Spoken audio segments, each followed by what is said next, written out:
All right, guys, we're about to get underway here. Thanks so much for being here. Yeah, Steve, you can hear me typing. Hey, thanks for being in here, buddy. Appreciate all you guys. I don't even know what's about to happen. I'll tell you guys as soon as I come on screen here. My mind has already been blown this morning. Here we go. Let's go ahead and get into this. Hey, good morning, guys. Welcome into the training today. Thanks so much for being here. If you could leave me a quick comment below, let me know who's in. Basically, the comment section, you just got to scroll to the bottom of the screen. I'm going to update some of this stuff in regards to how we do this. But literally about 15 minutes before I came in to do this today, I got a phone call. I've been invited to speak at Indiana University in regards to the voiceover business. Same invitation. Dave Fenoy may be there. Bill DeWeese has been invited. I'm kind of in a different headspace right now because this is just another level. I've been given a platform of 2 hours to speak in regards to developing your voiceover business, and I have not processed it all yet. This is the first event that I've been invited to speak at. And this person, found me on YouTube from Indiana University, and they're just putting together speakers to do this. And I was one of the people on the list. And I just am not real sure how to act right now. So I apologize to you all if I seem a little bit out of sorts. I haven't even had time to process this yet. It's another milestone. Okay, yeah, let's get into the training because my head is all messed up right now in regards to this. At any rate, so thanks, guys, for being here. I definitely appreciate you coming out this morning and investing your time and energy in learning this thing called voiceover and all the things that go along with being able to produce, not just being able to record your voice. I mean, anybody can pick up their iPhone or Android or whatever and record what it is that they're saying. But when you're talking about doing voiceover, this is so much on a deeper level than even I understood it to be when I initially got into voiceover, because of the intricacies and all of the little things that make such a difference in how it is that you present what it is that you're presenting.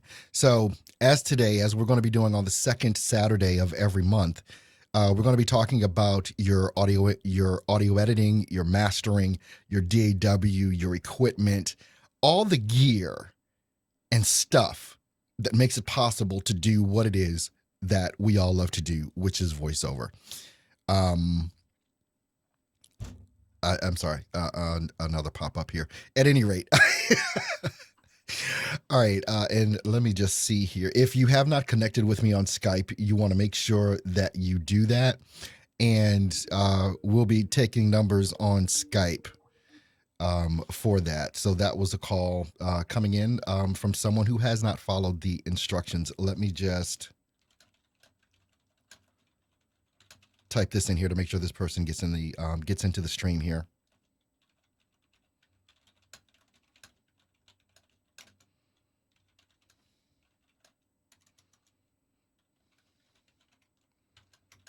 I am live. Okay. All right. So today we're going to be talking about what DAW to use. We're going to be talking about what is compression. We're going to be talking about what is equalization and how do you set up your rack. So with that being said, the DAW, obviously the DAW that I use is Adobe Audition. Does that mean that is the DAW that you have to use? No, it does not mean that is the DAW that you have to use. If you want to be able to follow me step by step, it's going to be good that you do actually use that DAW. Adobe Audition. But these things can be done throughout any DAW that is out there. It's just a matter of you being able to discover how to utilize the processes that I'm talking about, because all of them do the same thing. in a slightly different way. Adobe Audition for me does it in a way that is better, that is uh, more user friendly with that with everything. I'm just having to type another message here. And let me just type one more.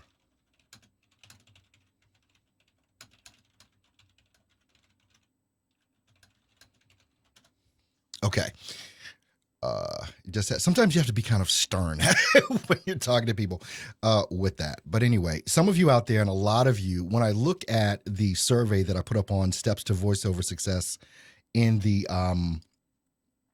group that we have, I took a survey of the DAW the DAWs that you guys use, and I think this was about last week that I did that.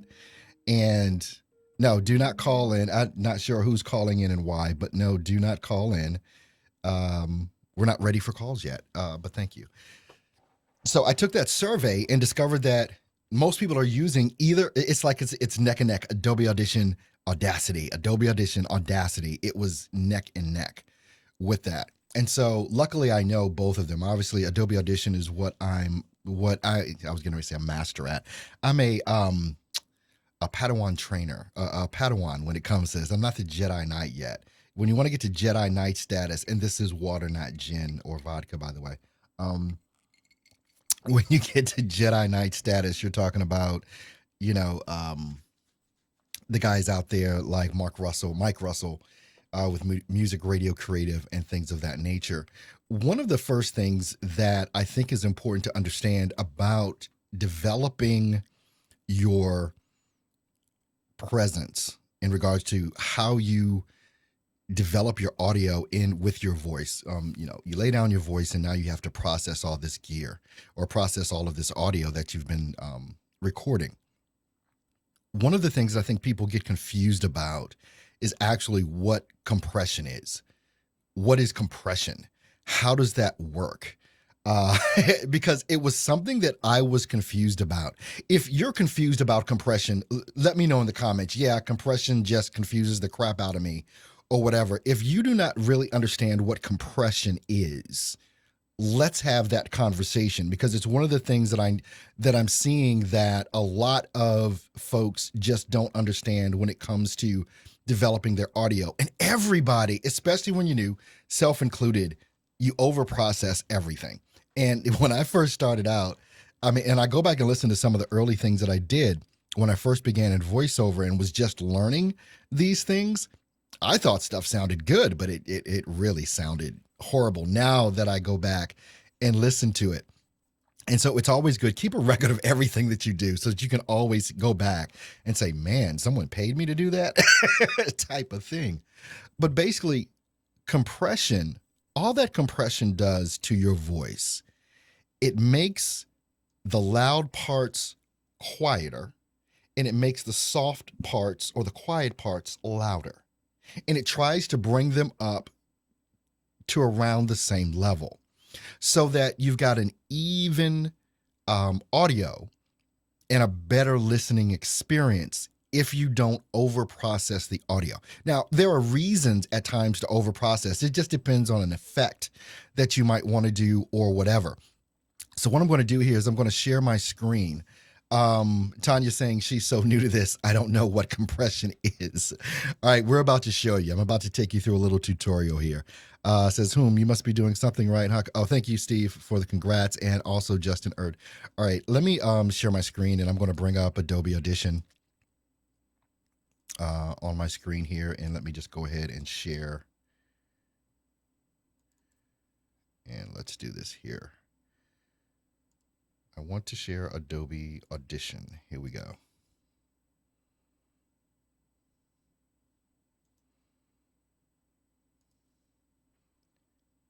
And there we go.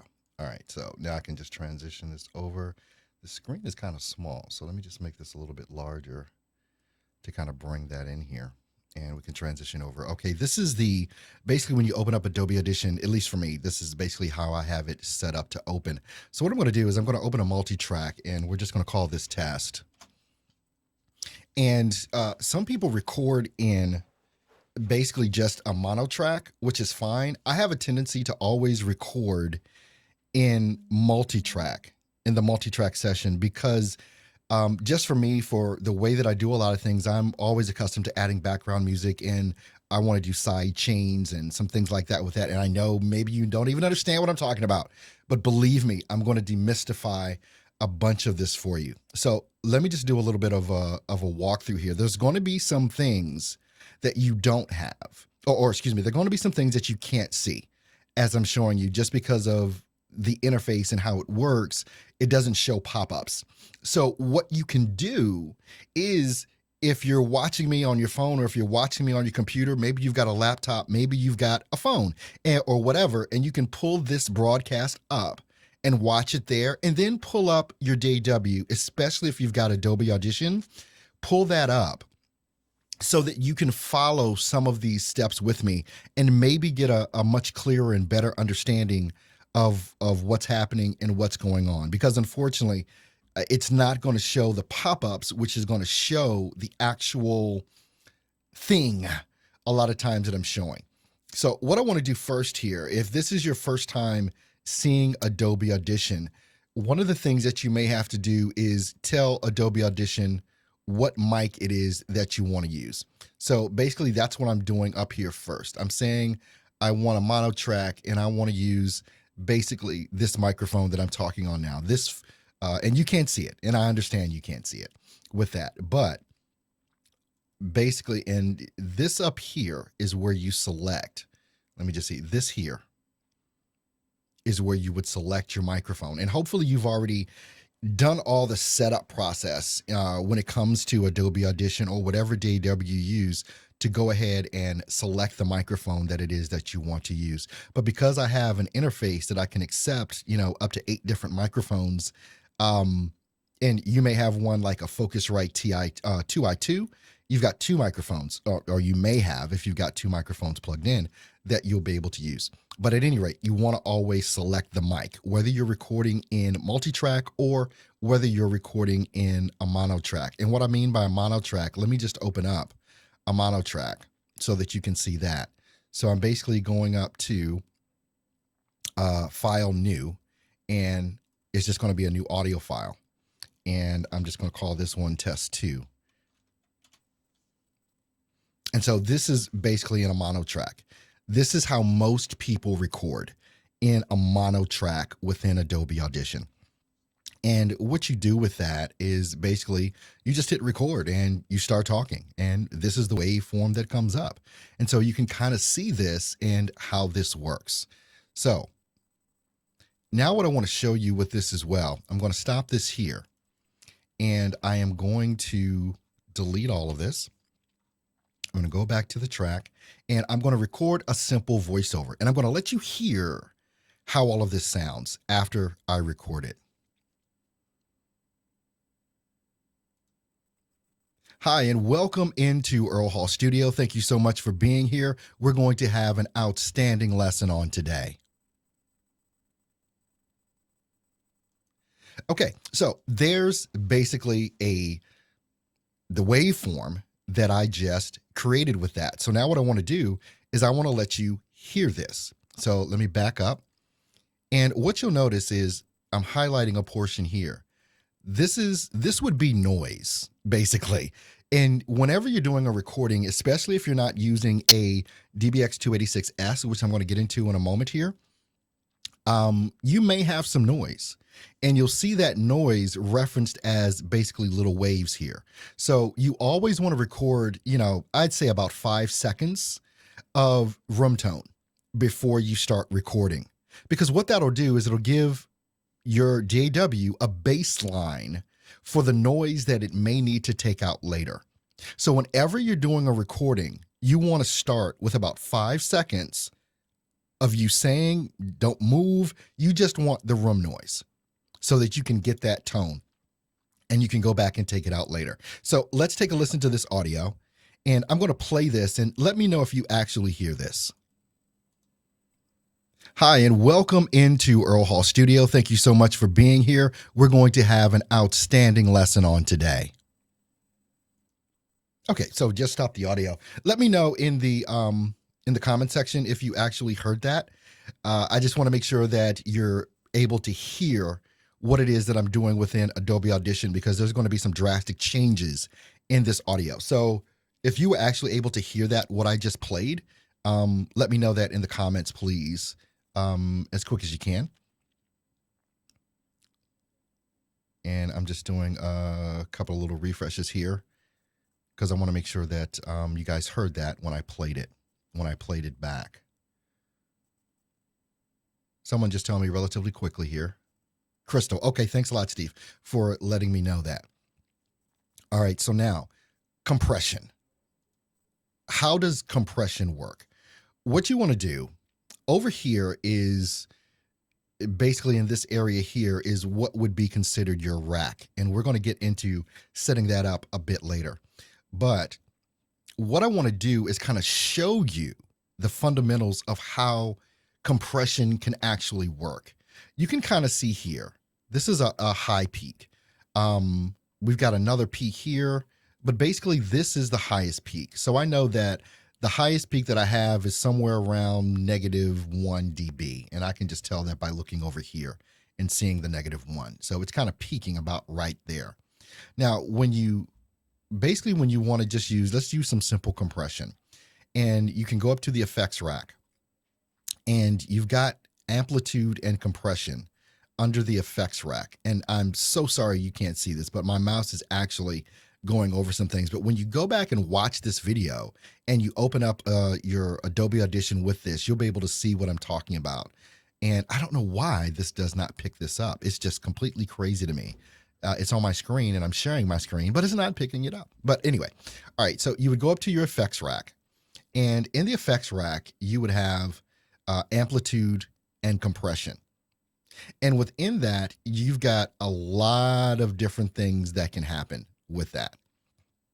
But most of the time, if you've got something that sounds relatively crisp, like I'm sure this does, then all you have to do is kind of highlight that, and you can basically normalize it, is what it is that you want to do. And what I'm going to do is I'm going to normalize it to -3 dB. And what that normalization is going to do is going to bring down those loud parts a little bit quieter and the softer parts a little bit louder. And it's kind of going to try and normalize the sound. So here I am, I'm normalizing it to -3 dB. And you can kind of see right there, it kind of brought it down. It compressed it. It compressed it. You can see everything kind of started trying to come together. That's what compression is. And if I undo that, you'll see everything go back up and be a little bit more separated as opposed to compressed. There you go. So what compression does, it looks at the loudest parts of your audio and the softest parts of your audio and tries to make that a little bit better. Now you can get even more compressed, and I'm going to over compress something here so you can kind of see what I mean. I'm going to use a hard limiter, and I'm going to apply that to everything. And there is that's compressed. That brought did you see how everything just kind of tried to come together? And if I take a listen to this audio, you can hear the difference. Hi, and welcome into Earl Hall Studio. Thank you so much for being here. We're going to have an outstanding lesson on today. All right, as opposed to if you take a listen to this before I compressed it. Hi, and welcome into Earl Hall Studio. Thank you so much for being here. We're going to have an outstanding lesson on today. Okay, so what compression does, it takes the loudest parts, makes it softer. It takes the softest parts and makes them louder. So it's more of an even audio. Now, what you normally don't want is you normally don't want this, where things are squared off. You want a more natural sound, unless you're going for something harsher. You want a more natural type of sound with this. And so basically, if you normalize, it makes it a lot easier. Okay, so I know that I've probably given a lot of information right here. So what I want to do is I want to go back over to the the chat room or the comments or whatever, and see if you guys have any questions based on what I've said so far. Because compression is one of those things that I'm telling you, if you do too much, it's going to sound horrible, especially if you're dealing with a client that wants a natural type of sound. You can really get into trouble using a lot of compression. So let me just, I'm waiting here. I know the time delay here in regards to what I say and what you hear can be completely different. And now, if you have a question, you can also hit me up on Skype at this point now. You can either call me up on Skype or you can go ahead and type in your question below. But I want to make sure before I move on that at least we're kind of all up to speed on compression and what that's all about. So again, if you've got a comment or question, go ahead and put that below in the comments section, or go ahead and give me a call on Skype and I can take your question directly, which may make a lot more sense as well. So I'm just taking a pause here. I just want to make sure that everybody gets up to speed.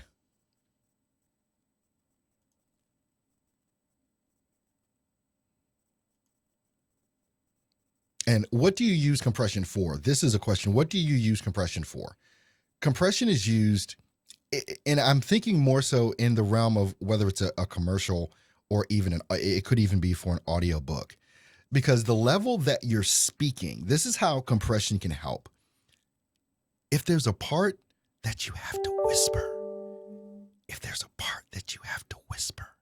and a part that you're speaking loudly on, well, you don't want people having to turn the volume up and down because you start whispering and then you start talking loud, because then they're going to be, they're going to be confused. They're going to have to turn the volume up, turn the volume down.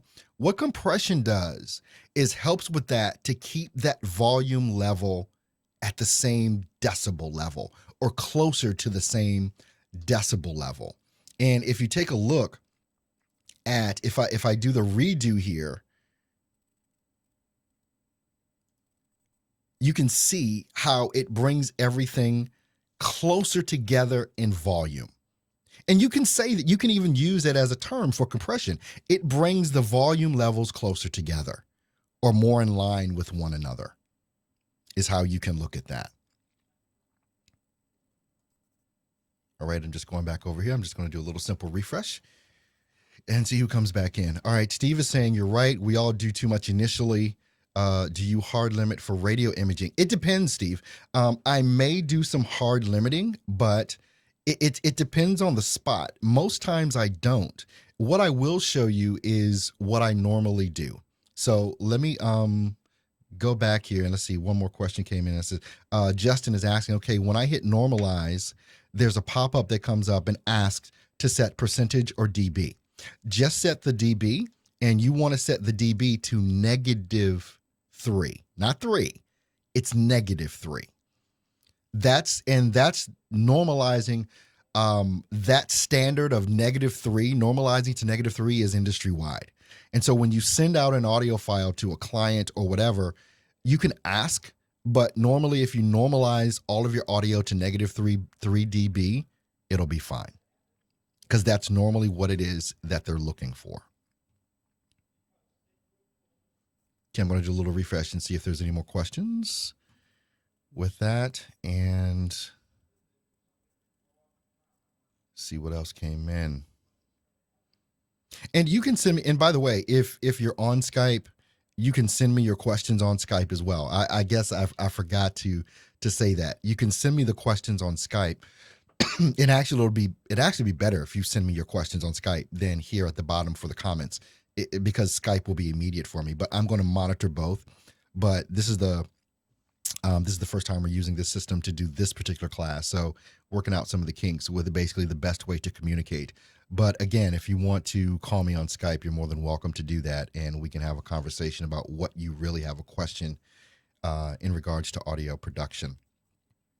All right, so let me go back to, let's see. And Justin is saying, and should your compression be done after recording or have a Persona Studio channel that has compression on it before it hits Audition? All right, Justin, that is an awesome question.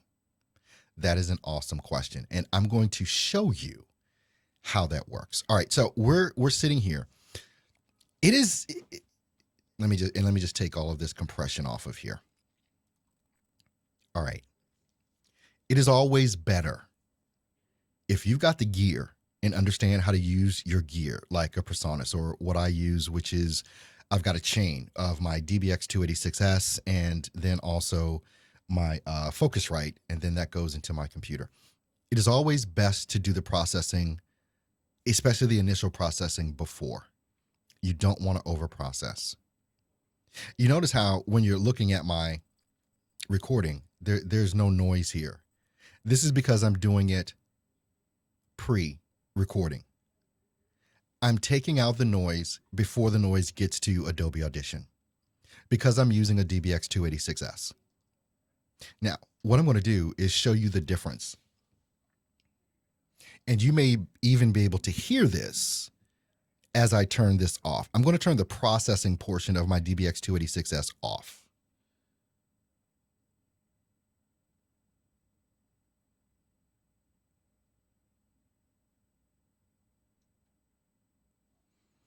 Okay, so now I just turned off my processing.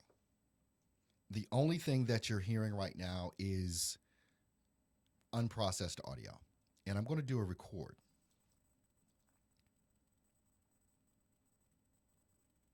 Okay, so my studio is still relatively quiet, but there's no processing going on. But you can see that the waveform is so tiny, and you guys might even be stretching to hear me. All right, so I turned my processing back on. This is what I mean by doing processing before it hits your DAW. I'm going to stop the recording now because it makes a difference in what you have to do in post. Did you guys see that dramatic and hear that dramatic difference? I'm sure that you did. Let me know what it sounded like to you. Was it extreme? Could you barely tell? Yeah, Justin is saying huge difference over on Skype. Thanks, Justin, for doing that on Skype, because I see that immediately as opposed to having to refresh in our comments. But don't worry, if you can still put your comments in the comments. I'm going to deal with that today. Steve is saying, wow, huge difference. Tanya, some other terms I don't understand is DBX. Okay, it's Tanya, if you above the comments, I'll explain the DBX too. It's DBX. Justin is saying, wow. Above the comments and below the video that you're watching, there's a piece of gear. It looks like a long, thin strip. It's a DBX 286S. It's a piece of gear. Rodney's saying big difference. Yeah. The DBX 286S is the piece of gear that my microphone plugs into. Alan is saying night and day. Yeah. It's a piece of gear that my mic plugs into before it goes into my you know what? Heck, let's just do it. We're going to go real raw right here. Hold on for a sec. Let me stop the screen share. Okay, we're about to go real raw if I can. I'm not sure how much I can move my camera here, but I'm going to see. All right, there's my rack.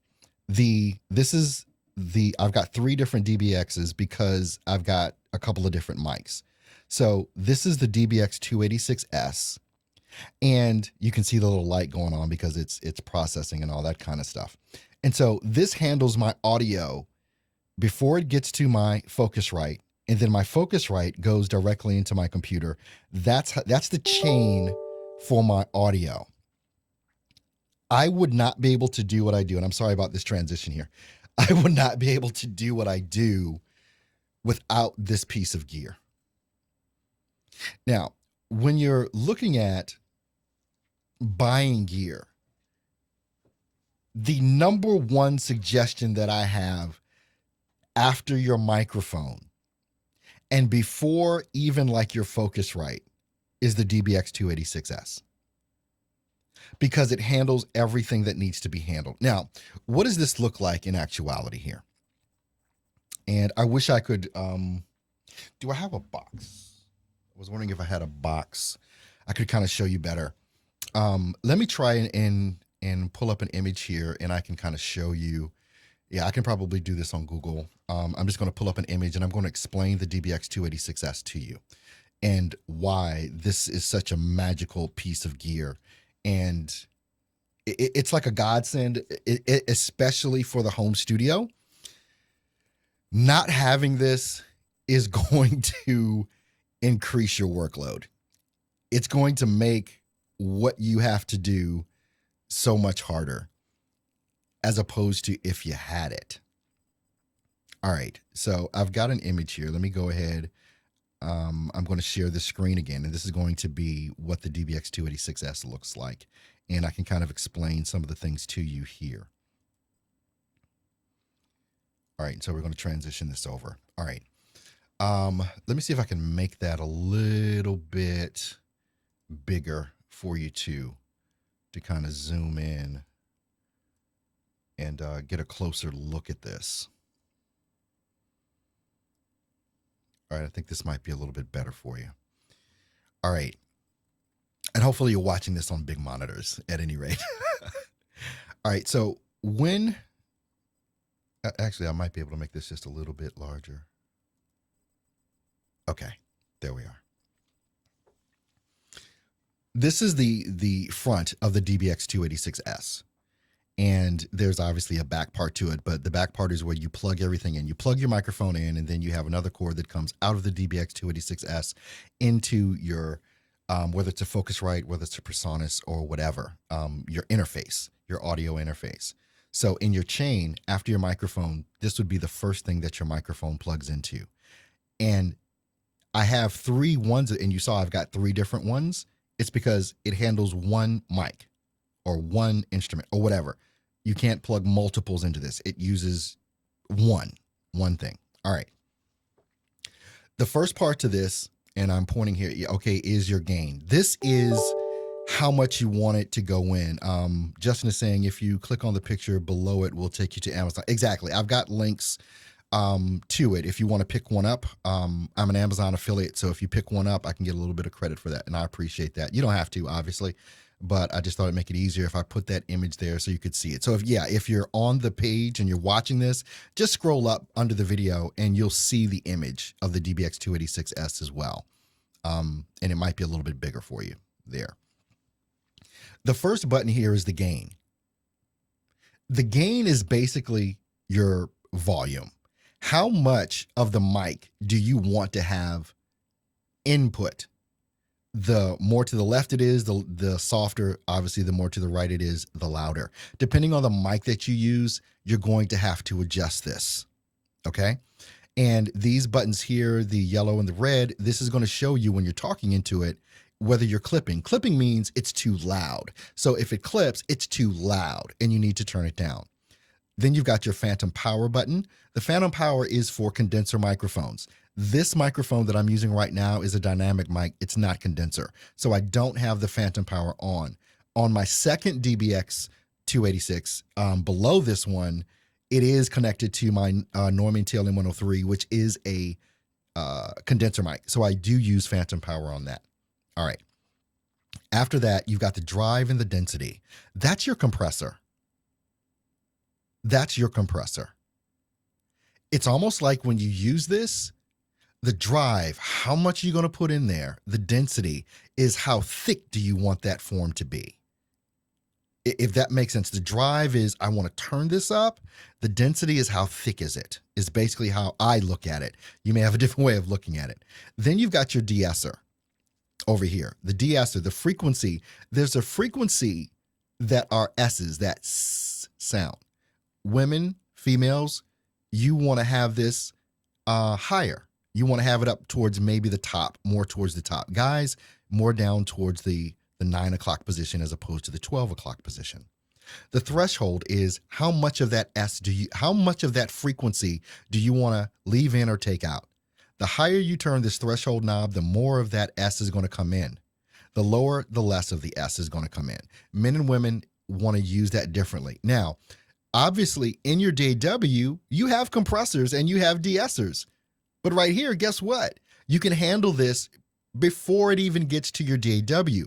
And in every way that you can do that, this is how you want to record.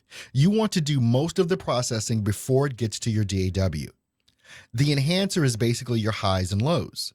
Guys, you want to have maybe up towards around a 3 for the low frequency. That's what LF is, low frequency. Women, you may want to have that down a little bit. Guys, you don't want to have this, low frequency is the bass. I'm sorry. So guys, you want to have this turned down. Ladies, you might want to have this turned up a little bit, like maybe around 3. All right. And the highs is the high frequency, the HF. Guys, you might want to have that up a little bit higher, like around 3. Ladies, you might want to have that back down around 1 because your voice is already higher. This takes away some of the equalization. It's not EQ, but it helps with EQ. Okay. Now, here's the best part of this freaking piece of gear for me is the expander gate. This is where I consider the secret sauce to be for this entire piece of gear, and that will literally change what you do in voiceover forever. Because I don't care if you've got a halfway decently treated space to record in, and you've got a halfway decent microphone. This little section right here can change your whole life because it will take out that background noise for you. You can literally turn the knob and hear. All right, this is what I'm going to do. I'm going to mess with my expander gate. Now, if you've got headphones on, you're really going to be able to tell the difference in about what I'm about to do. If you don't have headphones on and you've got crappy speakers, you may not really catch the gist of this. Okay, but what I'm going to do is I'm going to mess with my threshold. The threshold is how much noise do you want to come in or how much noise do you want to keep out? It's the threshold. Okay, the ratio is normally always set to 2-to-1, and I'm not going to go into a big long explanation as to why. All right, but here we go. I'm going to keep talking, and I'm basically going to turn my threshold. And you should be able to start hearing background noise. If you're hearing background noise, a low hiss, it's just the air moving in the room. Can you hear that? Now what I'm going to do is I'm going to take that noise away. Tell me if you hear that.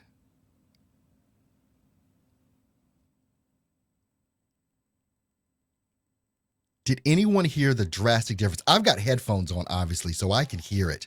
You should have been able to hear that as well if you have headphones on.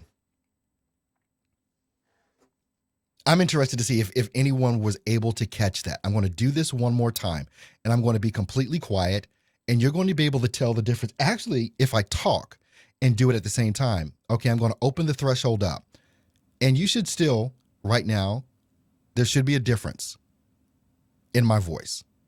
When I'm quiet, you should be able to hear the background noise, which I can hear.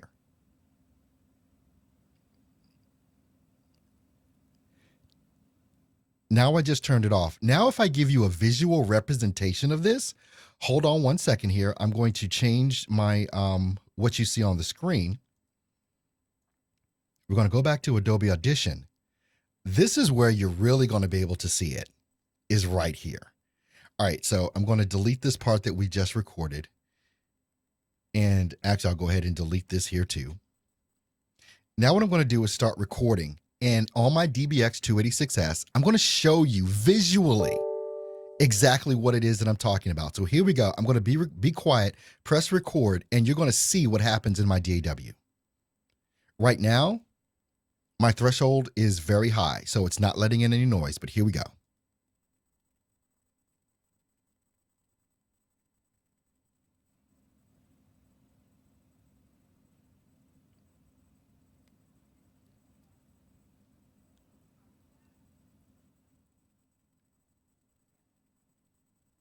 Do you see that difference?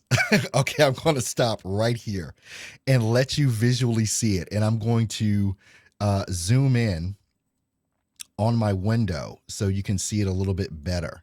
It's the visual representation of exactly what it is that I was talking about. All right, so now let me go ahead and do a transition so it makes it a little bit fatter. All right, you can see right here, this is where the DBX286 wasn't letting noise in. It's flat. Right here, you can see where it was. You see the different spikes? If I raise the volume on this portion here, I'll make it even more present. Do you see that? This right here is where the DBX286 was on. It's not letting in noise.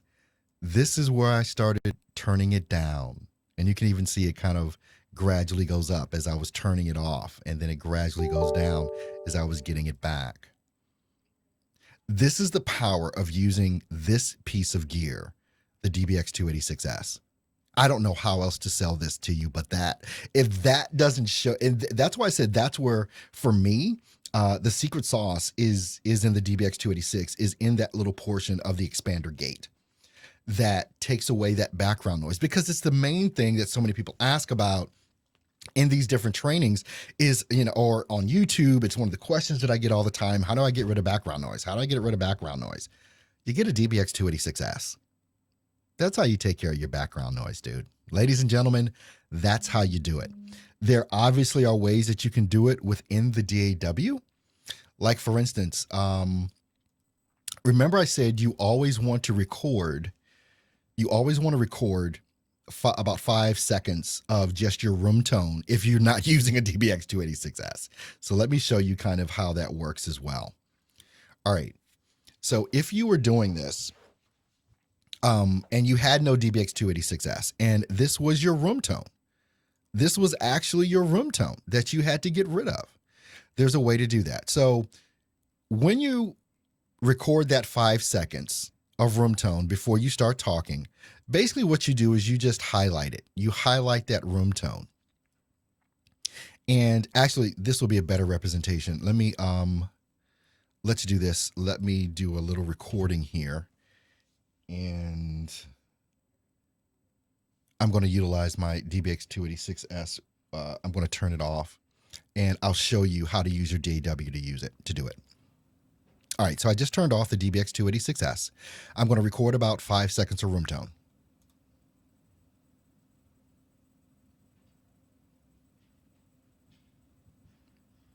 Okay, so now I've recorded about 5 seconds of room tone, which is at the beginning, and I'm also obviously making a little recording. But I want that room tone noise to be taken out. All right, so there's the recording. This was just my little pop in there. What I'm going to do here as well, and this is going to be a little bit more drastic. I want to highlight my entire waveform. Oh, let me turn this back on. All right. Yeah, the DBX286S is a game changer. All right, so here we go. This is the entire waveform. I'm going to pump the volume up on this a lot, just so, because I want you to really see the room noise, and I want to make sure that you get a good, so this is all that room noise that was there.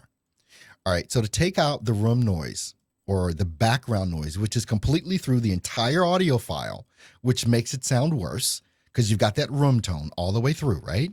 So what it is that you do is you highlight it, and then you go up to effects. You go up to your effects rack. In your effects rack, you've got noise reduction and restoration. So the first thing that you want to do is click that, and then click on noise or capture noise print. I want to capture this noise print. I want to make sure that I've got to tell my DAW, this is the noise that I want to take out. So you go up to effects, you go down to noise reduction, and you go capture noise print. The current audio selection will be captured, and yep, that's the noise print. So that, you can't see the little pop-ups that come up. That's why I'm explaining to you what it says. The first thing you do is you go to effects, then you go to noise reduction and restoration, and then you go capture noise print. It's really the same process in Audacity as well. The first thing that you have to do is tell your DAW what you want to take out. So the first thing you have to do is capture that noise. Then after you've done that, you can highlight the entire audio, and you follow the same process. You go to your effects, you go to noise reduction, and you go noise reduction process. I've already captured the noise. So now all I want to do is take it out. and I just hit apply. Boom. And you see those? You see that? It's now there's no noise. And it's taken that noise out through the entire audio file. This is not the best way to do it. The best way for you to do this is with the DBX286S. It's done before it even hits. It's done before it even hits. I think someone was asking me to zoom my screen out. I'll see if I can make that a little bit better in post or whatever. But did you not see? And let me just transition back over to the window capture. What you were, and I'm assuming you were asking me to zoom out so you could see the process. It's not going to show you in this screen capture for whatever reason. It doesn't show you that. That's why I have to literally tell you what it is. The step-by-step process. I wish I could give you the visual representation of it, but even though I can see it on my screen, for whatever reason, it does not show it to you on your end, and I'm not sure why it does that. And let me just check one more thing here, just to make sure that this won't. Yeah, see, you can see my mouse on screen, but you're not seeing the pull downs that are there. So just go back and listen to this audio or watch the video and just physically actually do the steps that I'm saying. It's the exact same process. I wish, but obviously the visual representation would look a whole lot better. All right, so any questions from anyone so far?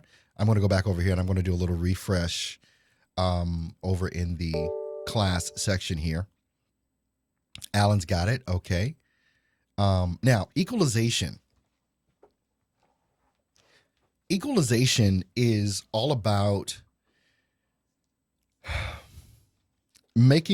putting some oomph basically into your voice, adding some highs. Guys usually need to add highs, whereas females usually are okay with the highs. They might want to add a little bit of lows. Guys need to add mid-range and a little bit of highs in their voice. What I'm going to do is I'm going to develop a video, because for whatever reason on a live stream, it's not going to show me or show you my actual steps. I'm going to make a video this week talking about these things so that you can see the visual representation of it. But let me walk you through some things here just about equalization, or kind of show you some things. So let me kind of undo some of the stuff I did with my noise reduction here. And actually, let me just delete this whole thing, and I'll just create another audio file, and let's go ahead and do the window capture so that you can see this. All right, let me just do a little recording. Hi, welcome into Earl Hall Studio. Thanks so much for being here. We are the most awesome voiceover production studio in the world. All right, now that's my straight audio. Now, when you're talking about equalization, guys, when you're talking about doing a commercial in particular, even as with compression, less is more. Less is more. Trust me on this one. And let me just I'm going to try and make this a little bit, take a little bit more of my screen in here for you guys, so that you can at least see the DW more. All right. Basically, I've got, for my DBX286S, I've got my highs and lows. They're set. They're pretty much set. All right, what I'm going to do is I'm going to save this wave pattern. And since I like operating in a multi-track, which we started off in, I'm going to go back to my multi-track session. And this is probably going to be kind of cool. I'm going to show you something kind of cool here. All right, so in the multi-track session, I'm just bringing in, I just transferred over the wave that I just recorded, so we can take a listen to that. Hi, welcome into Earl Hall Studio. Thanks so much for being here. We are the most awesome voiceover production studio in the world. All right, so that's that. Now what I have here is my rack. And I know you guys can't see it, but you'll see it in a moment. My rack is basically the process that I want to take everything on track 1 through. There's a couple of things that are in my rack with this. So let me zoom in just a little bit more so you can actually see my rack and what it's all about, and I'll explain some of those things to you here. All right, so we're going to transition that over. All right, so over on the left side, I've created a rack, Earl Hall Studio rack. It has in it a debreather. Oh my gosh, I got to tell you guys about the debreather. Oh my gosh, if you don't know. All right, we've got a gate. We've got a de-esser. Now remember, you see these things are toggled off because I don't need them. But it's in my rack in case whatever. But I don't use a gate because I'm using a gate on my hardware, not in my software. And it's always best to use the hardware as opposed to the software to get the result that you want. I've got a de-esser, but I don't use it. A vocal enhancer, a hard limiter. Then I've got to use my EQ. It's a 6-band EQ. And I've got a multi-brand compressor. And then at the end, I've got a limiter. I want you to jot this down because this is actually important. Look at my rack. The order that you do things in within a rack, not the country, but the order that you do things in is important. There's a reason to the madness. I have my debreather in there, and it does exactly what I'm saying. And I'm going to prove this to you. Hold on for 1 second. All right. Do I have any breaths in this waveform? Let me just take a listen. Hi, welcome into Earl Hall Studio. Thanks so much for being here. We are the most awesome voiceover production studio in the world. Okay, what I'm going to do is make this a little bit more pronounced because I want you to see the power of this. I'm going to delete this and I'm going to re-record. Hi, welcome into Earl Hall Studio. This is the most impressive voiceover studio you will ever come across. All right, so I know what breaths look like. So I know that that's a breath, and I know that this is a breath here as well. All right, so we're going to save this WAV file.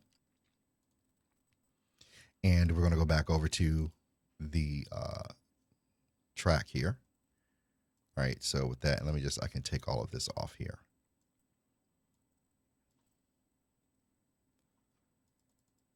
Now, this is what I'm going to do. I'm going to turn my rack off, which I just did right there, and we're going to play this audio file.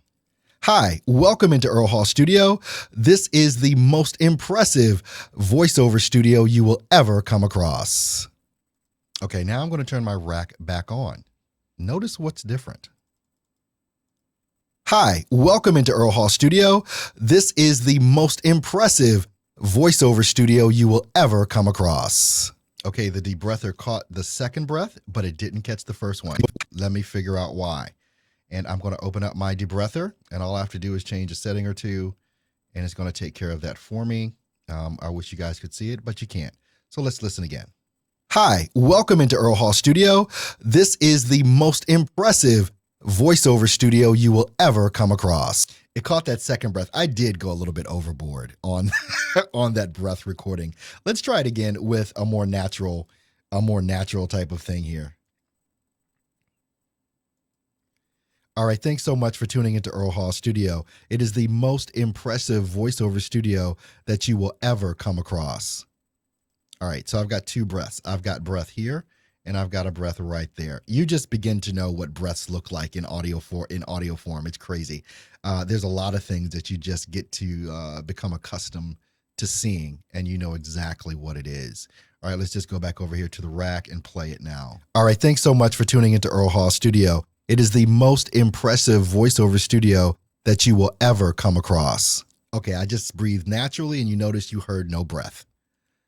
Let's play it once again without the rack on. So I'm turning the rack off.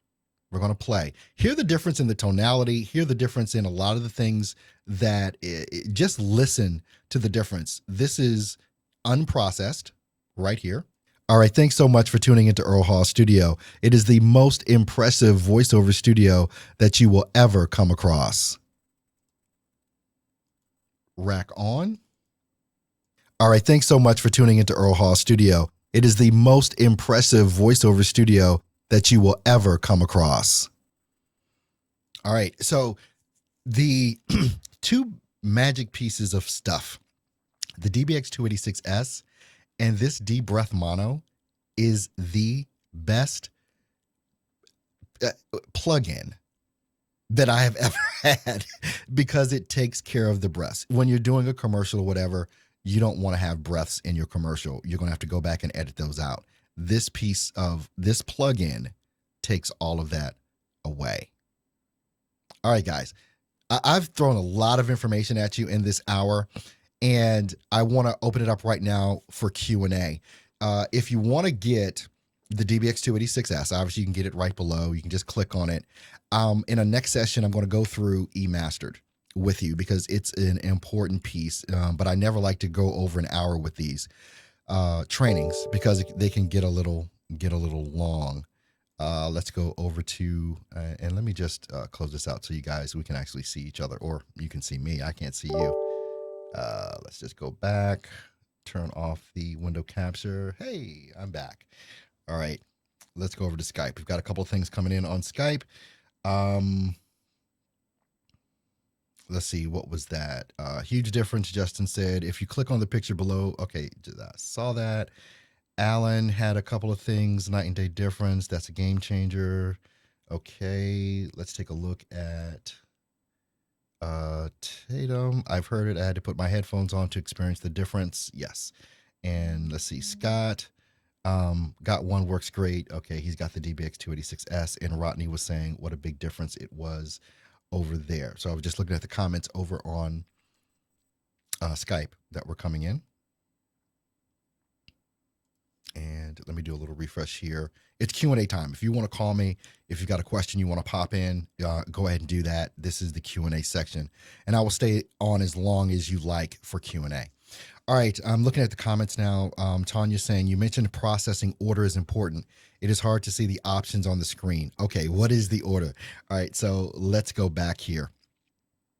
And I will share that screen, and I will make that screen a little bit better for you to see as I'm going through this section.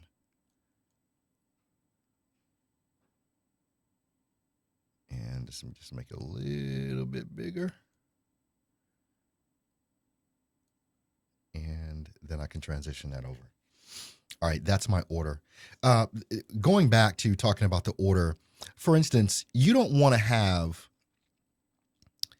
your compressor before your debreather, because now you're compressing stuff and making stuff softer and louder. Now you're making your breath softer or louder, and it's going to mess up your debreather. You don't want to have the hard limiter before your gate, because you want your gate to be the thing that allows you to take out your background noise. There's a order to this, a process that it ought to be. And if you're looking to set this up, this is the order that it should be. So you can go ahead and jot that down. I'm going to take off or take a look at some of the other comments coming in while you guys are writing that down, and hopefully you can see that. Steve is asking, can you swap your mics into the DBX as required? Yes, you can swap them in and out. It doesn't matter. And that's what I used to do before I just bought a bunch of them. I would just plug in the mic I needed. But yes, you can swap in and out. It's just a simple, XLR connection, and it'll take care of that for you. So yeah, you can swap in and out mics. All right, he was saying you can hear it through the laptop. Got a oh my God there. Tanya saying huge difference. Let me just do another refresh of the screen here. And by the way, this is all being recorded. You're going to be able to come right back to this page. And if you, or actually, I'll talk to you about that in a moment here. Just want to see if any other comments are coming through, or questions while you guys are writing that down. I'm on a PC, Tanya. I mentioned I'm on a PC. I've never used Mac before. You mentioned Focusrite. What model do you use? I use a big boy Focusrite. It's a, what is it, 18IA. If you're doing voiceover, all you need to worry about is getting a solo, a Focusrite solo. And if you go to, and I'll go to it here, you can get all of this stuff right on the website that you're on. Let me just go to the website and I can show you. And hopefully you guys. Oh, before I show you that, because you can get all this gear right on the website. You can get it. It's under VO Gear, is what it's under. Right at the top of the web page there. Everything that I talk about, most of the stuff here I've used or do use currently. So you can check it out on the link that says VO Gear at the top of the website. Let's see. Justin is saying my deep breath eliminates it completely. You don't see it at all. Yeah. Okay. Let me see. Justin is saying here, if you click on the picture below, okay, why does it leave it in the file though? You can still see it. I'm not sure what you meant there, Justin. I was looking at an earlier comment, but I'm not sure. You were asking, why does it leave it in the file though? You can still see it. All right. And then Alan just had a comment come in. Earl, is the debreather the third-party plugin, or is it within Audacity? I can't find the debreather in Audacity menu as I follow on the Mac. You won't. It's a third-party software, which you can actually get at the website. I think it's on the homepage. Let me just double check. On the homepage of the website, I can check this for you so you don't have to go check. And it is. It's a Waves plugin. If you, on the homepage of the website, stepstovoiceoversuccess.com, if you scroll to the bottom, you can get plugins 10% off through Waves. I have that available. I have a deal with Waves. You can get whatever plugin they use. I use an entire suite from Waves. So if you want to get the debreather, just go to Waves, go to the front, the first page of the website, and at the bottom, you'll see get 10% off Wave plugins. And it is a third-party software. It's not in Audacity or in Adobe Audition. It has to be purchased.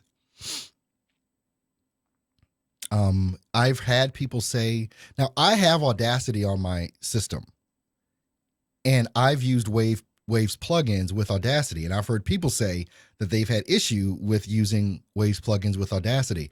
I don't know if they needed to upgrade or update their Audacity, but it works fine for me in both Audacity and in Adobe Audition. And Waves plugins work pretty much in any DAW that's out there. All right, so Rodney's saying, when you save the file as a WAV, does Adobe have an MP3 compression element? If not, what conversion software do you use?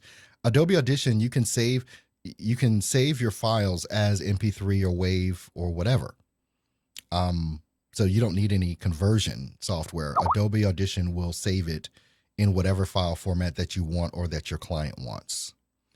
All right, Alan is saying, cheers, I will get the Waves one. Ben is saying, I have the DBX286S, great as a gate, but can cause some room tone to come through while speaking. Do you still recommend the noise reduction to remove this? No, what I recommend is that you would want to get into a better recording space. If there's and I know what you mean. I used to have that issue a couple of years ago. If you're in a horrible recording space, even if it's treated, but you've got tons of background noise still, it's not going to mount to a hill of beans. That audio is not going to sound as pristine as someone else's. If you've got a tremendous amount of background noise and usually what happens is the gate takes out the noise. And so when you talk, the gate opens. And let me just switch back to my screen here. I hope everybody was able to copy down that stuff. All right, so basically the gate closes stuff out, right? So when you talk, you're opening the gate because you're speaking at a higher decibel level. And so you have to mess with certain settings like attack and release. How fast does that gate attack or pump on? How quick does it release after you stop talking? And depending on the environment that you're in, you're going to have an issue. So you need to make sure that you're in the best possible recording environment, because when you talk, you're opening that gate and opening it up to the rest of the noise because you've opened the gate. You understand what I'm saying? So the better of a space that you can have that's treated and as quiet as you can get it, the better it's going to be. Because when that gate opens and that noise comes in, you can still try and take that noise out with the process that I showed you guys earlier that I talked about. But it's always best to take care of it before you have to take care of it.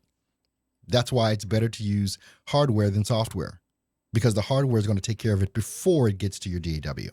And that's always best. It's always best to not have to deal with it. It's always best to eliminate it before it happens. All right. Okay. And let me just do another little refresh. And go ahead and ask your questions. We're about to wrap it up. We've been on for an hour and 4 minutes now. All right. I'm just taking a look here. And let me do one more refresh to see if there's any more comments or questions that you guys want to pose. And like I said, to look at this again, all you got to do is come back to this page and follow those instructions. The instructions that I sent out in video, probably a bunch of you got the video that I sent out right before the live session today. You guys probably saw how to enter into all of this stuff. So hopefully that helped.